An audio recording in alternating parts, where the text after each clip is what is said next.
Start with the fact defensively. Who's gonna score against the Los Angeles Clippers? Oh, no, no, no, no.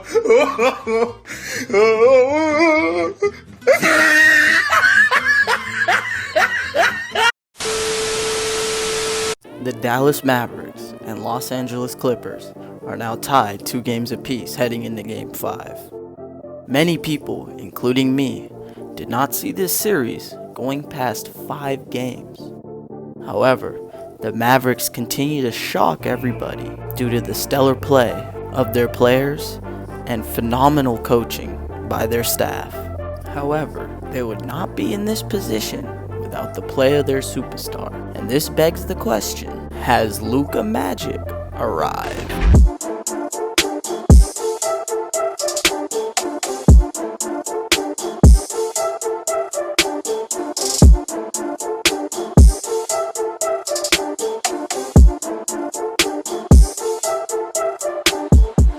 The Dallas Mavericks came into this game essentially in a must-win situation, as if they lost, they would be down 3-1. In response, Luka Doncic put up an absurd stat line of 43, 17, and 13. Let's see if the way he scored was sustainable for future games in this series. On one of the first few plays of the game, Luka Doncic calls for a screen from Maxi Kleber. As he gets the ball, he realizes that Kawhi is switched on to him, therefore he calls for another screen from Finney-Smith in order to get Zubac. The Clippers easily switch this, and since they are in drop coverage, Luka is able to attack the big with an explosive first step and finish easily over his outstretched arms. This next play shows why the Clippers show a hesitancy to double Luka and try to get the ball out of his hands. Hardaway sets a screen for him, and as Shamet and Morris look to trap, Luka lasers a dime through the lane straight to Tim Hardaway, who gets the easy dunk. As Luka collects the Paul George brick, he pushes it up, trying to get into the secondary break.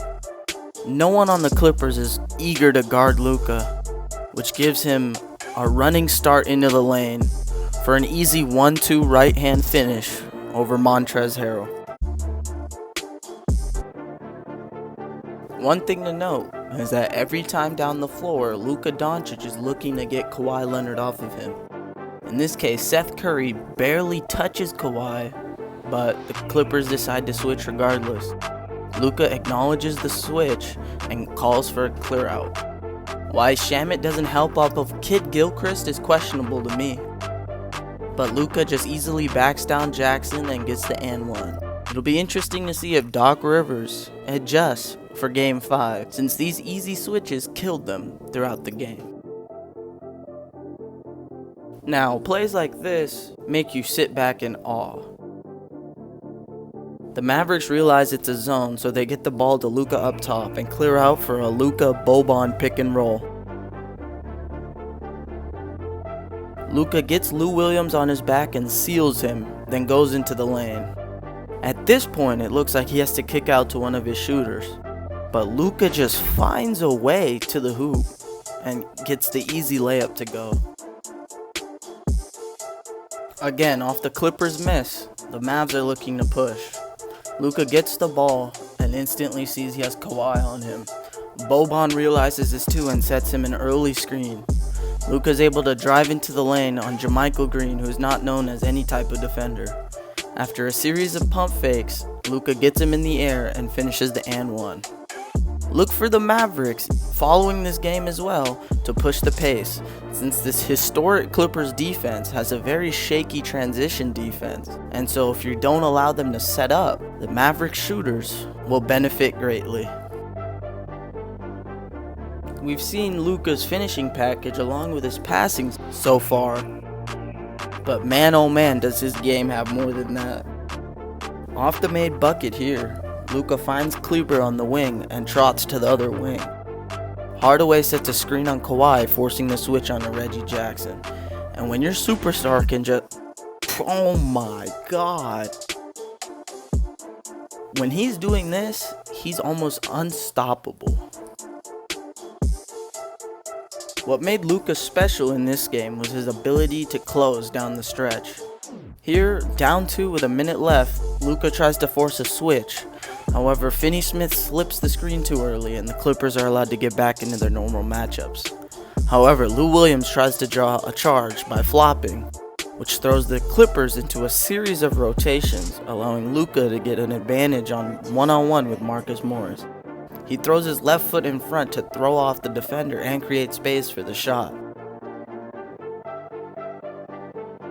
Off of the Kawhi miss, Luka grabs the rebound and looks to push. The score is tied, so they just need the best possible basket they can get. He finds Finney-Smith on the bottom right corner, but Finney-Smith doesn't like the shot, so they decide to pull it back out. And again, rinse and repeat. He sees Kawhi on him, calls for the screen to get Reggie Jackson on him. Tim Hardaway does a great job of sealing Kawhi so he can't get back into the play. Then the Clippers just allow Luka to cook Jackson one-on-one, which Luka makes the best of this opportunity by hitting him with the 1-2 spin move right-hand finish layup. To cap off this performance, Luka hit one shot that won't be forgotten in the near future. With 3.7 seconds left, he breaks free from the Clipper defense, takes about 5 dribbles, steps back, and drains this step back from around 34 feet to win the game and tie the series at 2-2. However, let's look back and see how we got this wide open. To begin the play, Kawhi Leonard is the one tasked with guarding him. And the one who ended up guarding him, Reggie Jackson, is on the top of your screen guarding Tim Hardaway Jr. As the ref inbounds the ball, Tim Hardaway cuts to the basket and Kleber is able to screen off Reggie Jackson, which forces a switch. Kleber then sets a flare on PG, but Paul George doesn't switch, which shows me that the Clippers are not in a switch-all defense. However, Kawhi inexplicably switches off of Luka here, leaving Reggie Jackson on an island to try to defend this beautiful masterpiece of a shot.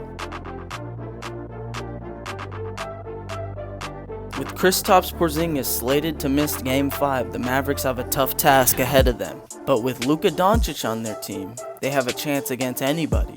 And this raises questions beyond this series. Is he one of the greatest 21-year-olds this league has ever seen? And if so, does he have a chance at becoming the greatest of all time? Let me know what you guys think in the comments below. Leave a like, subscribe, and I'll see y'all in the next one.